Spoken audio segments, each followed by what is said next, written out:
This is the Aftermarket Radio Network.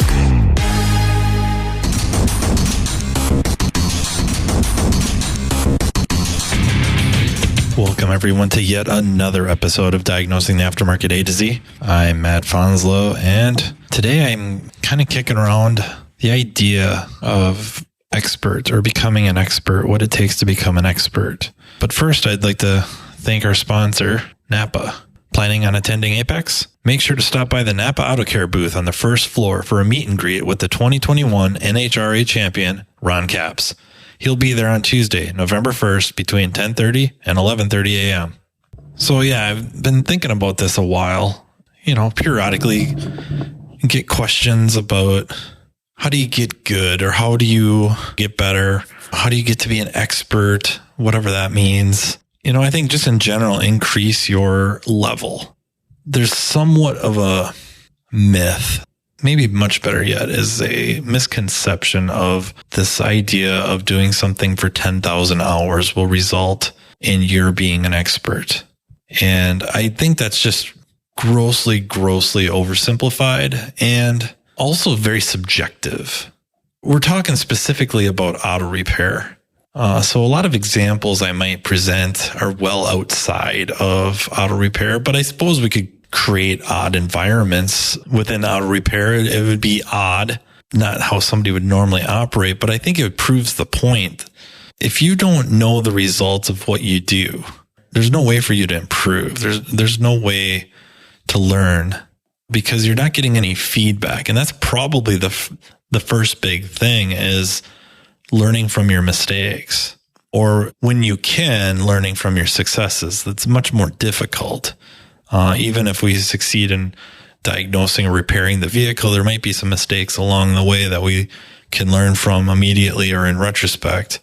I'm thinking like, you know, you figured out what was wrong with the car, but on the drive home from work, you're just kind of replaying the sequence of events, the process that you followed to arrive at your conclusion. And you determine that you could have skipped a step, or what you originally thought, whatever piece of data you were looking at, you thought it meant something that it ends up not really being correct. It didn't mean what you thought it meant. And you made a decision based off of that, and you lucked out.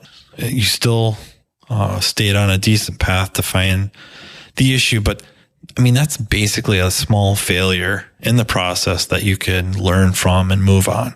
There's feedback in this properly repaired vehicle. If you're in this scenario where whatever you did, be it diagnostics or a repair, and you did the repair, but no test drive, you never were allowed to hear feedback from the client or anyone above you, everything you did left, if nothing else, as a success.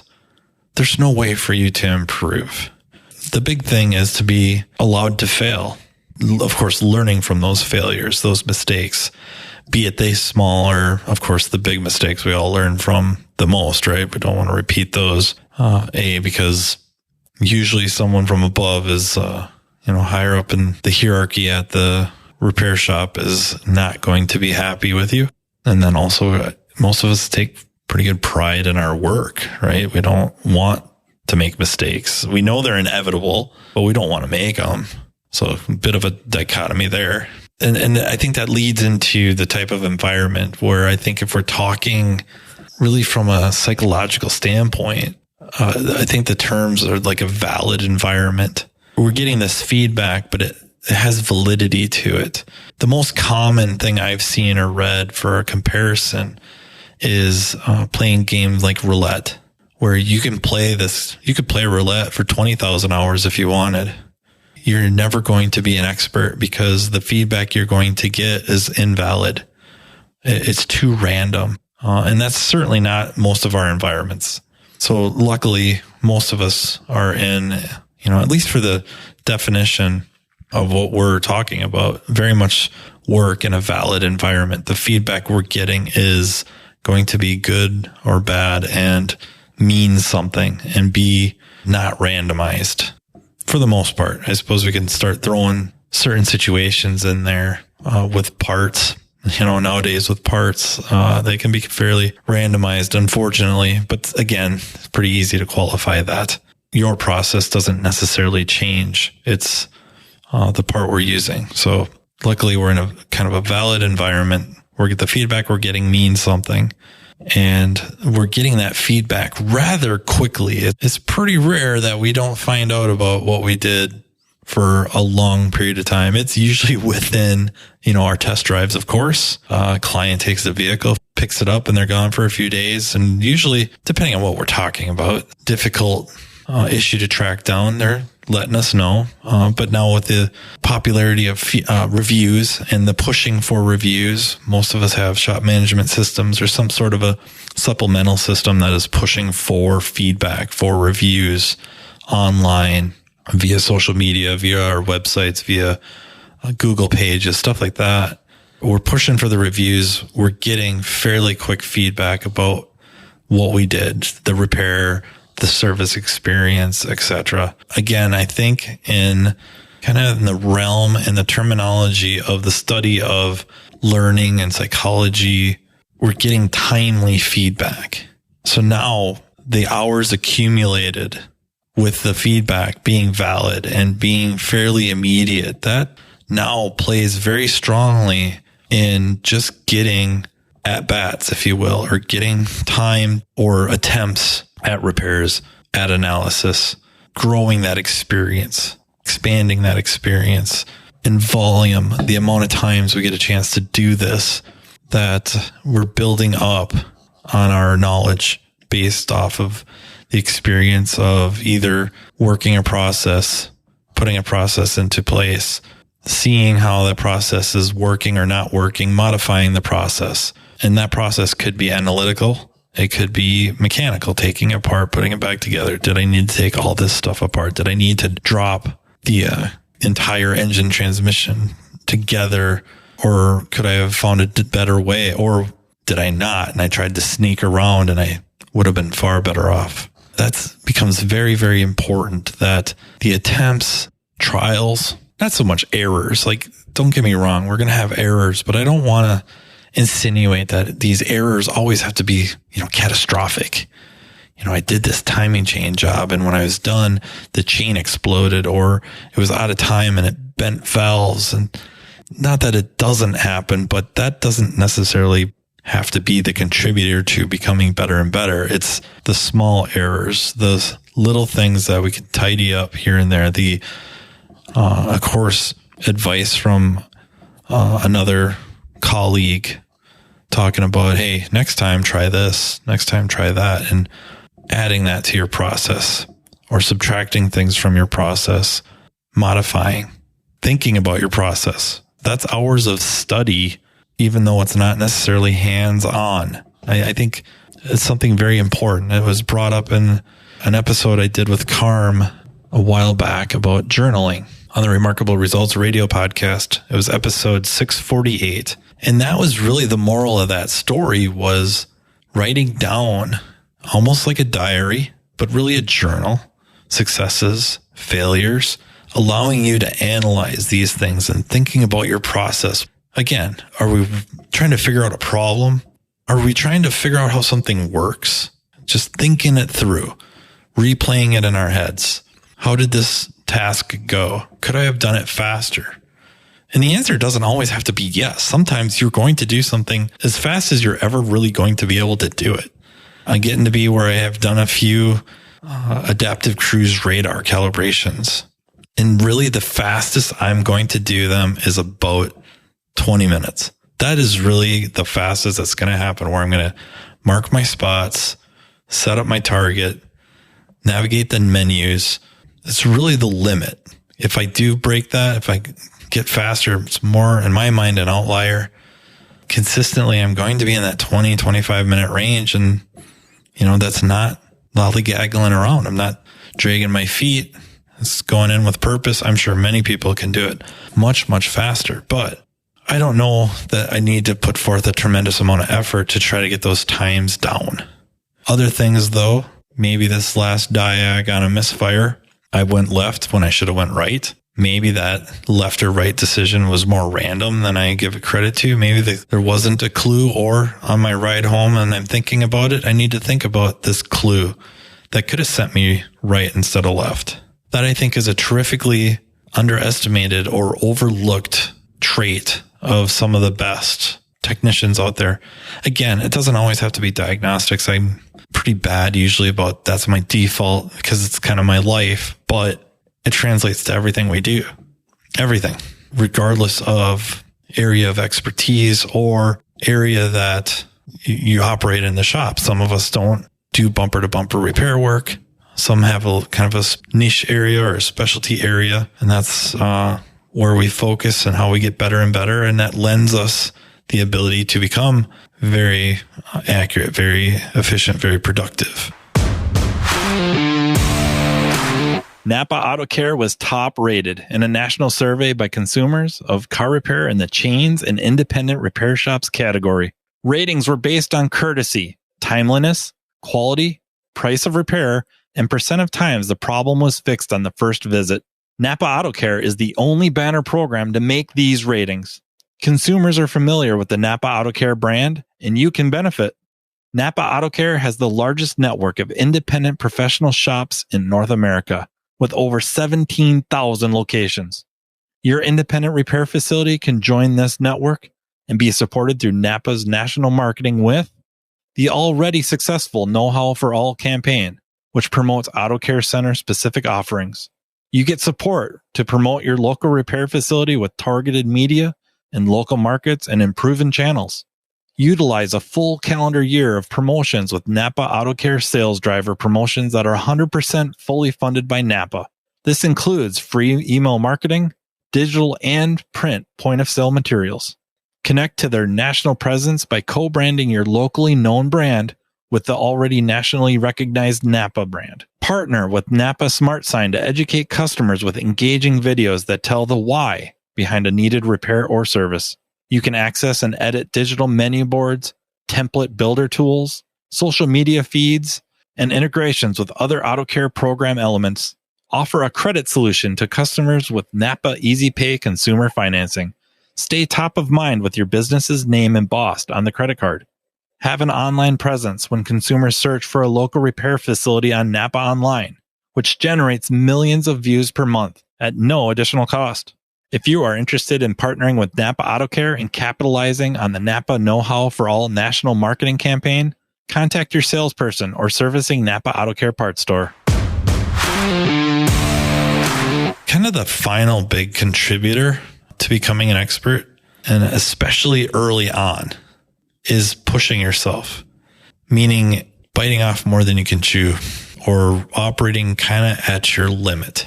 It becomes difficult because I think we all accept that. We kind of know that to be true.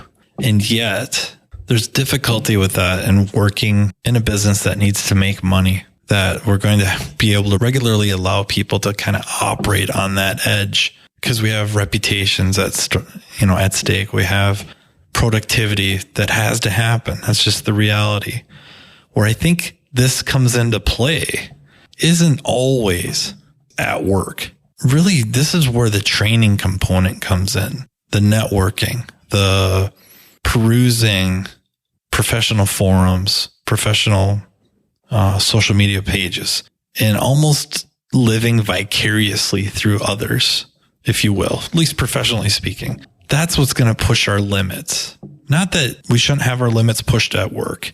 It's a little hard to ask consistently to always be pushed to your limit. It might be fun and all, or very, very frustrating, but it's not super realistic. We have to look for these situations. We have to look for these opportunities to kind of get pushed to our limits by training classes or working on a group of colleagues, whether it's all within the shop or surrounding shops or groups of friends you've developed through networking by going to training events, that you have the get-togethers where there's a problem car or a bugged car or something that you guys can work together to either, I've defaulted to diagnosis, but that is where you're going to have the best chance to really push your limits. and be around people that are getting pushed to their limits. It's not only just the get-togethers and the groups and going to the training classes and all that, but as you befriend people, hopefully you have a rapport and kind of discuss like, hey, I had this car today. I did this. It ended up being, this is what was wrong with it. This is how I arrived at the conclusion. Did this test. I did this. I looked at that. Email them or message them screenshots, whatever. And you can banter about it and talk about it. And they can help point out things. Again, different perspectives. You probably feel like you get hit over the head with this networking stuff, but it's really, really important because offhand, I can't think of anybody I know that is super, super adept at what they do, specifically in auto repair. And even as I think outside of auto repair, those that are lone wolves are very solo in what they do. There's usually somebody else in the picture or some buddies in the picture that help, even if it's just to bounce ideas off of. And I'm not even talking about specifically when this vehicle is kicking your tail. I'm also talking almost primarily about after the fact. I fought it. I got it. I could not get this car in time.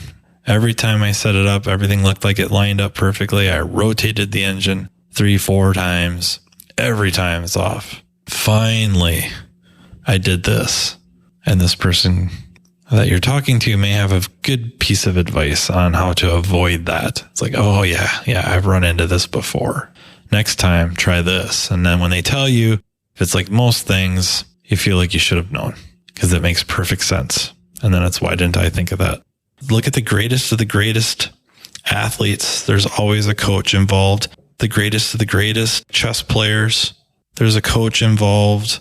The coach may be Alpha Zero, but there's something that can provide feedback and advice and let you look at things from a slightly different perspective, or explain it more thoroughly, allowing you to grow and grow and grow and expand the knowledge, expand the skill set.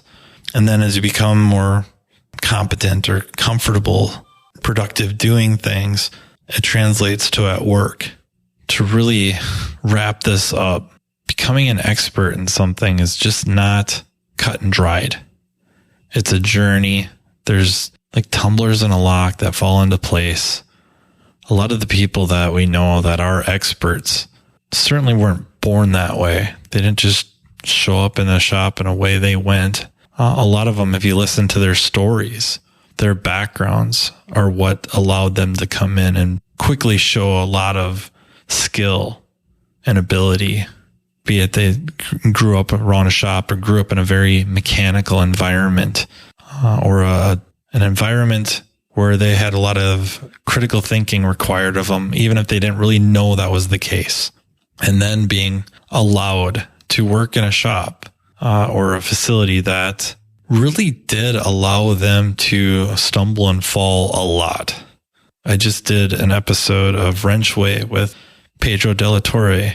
We were talking kind of about the EPROM stuff, EPROM world, and his solution for his Subaru CAM learned values, which that class is coming up this month, October on the 27th. If you haven't signed up, I strongly urge you to do so. Go on Facebook, search for Pedro, and sign up for his webinar. He also worked in a shop that allowed him to fail early on, right, fresh out of college. I very much was in the same situation. Nobody else in the shop wanted to deal with figuring out what was wrong with the car. Electrical, electronics, drivability, they had no interest in it. It's all I wanted to do, but I sucked at it. I sucked at it for a long time. Some people would argue I still suck at it. I would be one of those people. The reality is given a lot of chances, given that room to grow. And I think that was the reason that we were allowed to do that. And I cannot speak for Pedro or Pedro's employer, but I would almost have to believe that watching, they would see the evolution. We're not making the same mistakes twice, that we're getting better. We're showing improvement. Maybe some days it's leaps and bounds, and then maybe some days they're like, yeah, maybe we better put them back on the lube rack. And so as technicians, depending on where we're at in our careers, it's going to be difficult. to get that ability. So shop owners and managers, at some point, we're going to have to let people try and fail, especially if we're looking at them to expand their skill sets, to get better, to learn how to not just be an expert in their lane, but start to move into other lanes. As technicians, we have to acknowledge that we still have to produce. That's what pays the bills. It's just the way it is. We may not always be able to get those chances to succeed and fail outside of our lanes, but showing interest in other lanes and taking time outside of work or arranging training events, going to training events, and hopefully the shop's helping out with that, forging friendships and creating that group that you can interact with both at events and at work after work. You know, you're going to lunch. I got this car. What do you think? This is what I'm going to do. You're not even looking for bullets. You're looking for, what do you think of my angle of attack on this? So again, networking. It's that important. It gets brought up all the time for a reason. And it gets brought up not just by me, by many, many others out there for a reason. It's just that important. And then to become an expert. And maybe it'll be 10,000 hours for you. Maybe it'll be 5,000 hours for someone else. And maybe it'll be 20,000 hours for another. But the reality is the time itself is less important than the environment of which that time is put in. I hope you enjoyed this. I've spent a lot of time thinking about it. And as you can probably tell, I'm still thinking about it. I think there's some pillars there that have to be acknowledged about the environment you're working in, and getting that feedback and what you do with that feedback is important. That's kind of on you. Once again, if you have ideas for topics, if you want to be on the show, please don't hesitate to reach out to me. I'm very easy to get a hold of via social media. You can email me at mattfonslopodcast@gmail.com. Really would like to thank NAPA for sponsoring. Thanks to Carm and the Aftermarket Radio Network for really making this all possible and giving me this platform. Got to thank Tracy for editing my stuff and making it sound a lot more smooth than it really is. And until next time, take care. You've been listening to Matt Fonslow, diagnosing the aftermarket A to Z on the Aftermarket Radio Network. Follow Matt on your favorite listening app. He's very interested in what you have to say. Let him know what you'd like him to cover and come on the show. Matt is all for advancing the aftermarket. Find Matt Fonslow on social media and connect or on aftermarketradionetwork.com.